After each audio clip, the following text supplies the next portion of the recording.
আসসালামু আলাইকুম।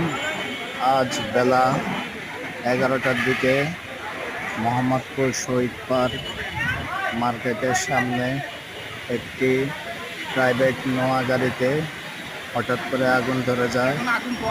আল্লাহর অশেষ রহমতে মার্কেটের কোনো ক্ষয়ক্ষতি হয়নি এবং ফায়ার সার্ভিস ঠিক সময় আসাতে আগুন নিয়ন্ত্রণে চলে আসে। সবাই দোয়া করবেন যাতে সবাই হেফাজতে থাকে। ধন্যবাদ।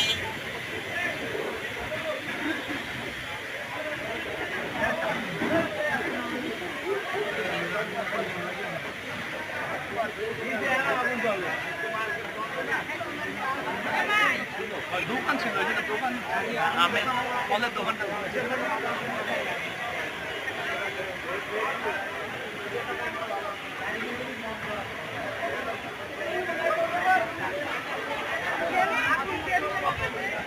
তাহলে ভিডিও তো ভাইরাল হয়ে যাবে সবাই সবাই তো ছেড়ে দিলে ভাইরাল হয়ে যাবে।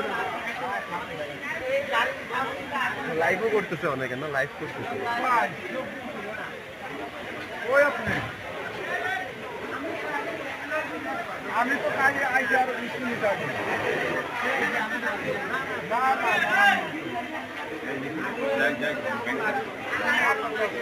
চালুন কয়ে দেন আমি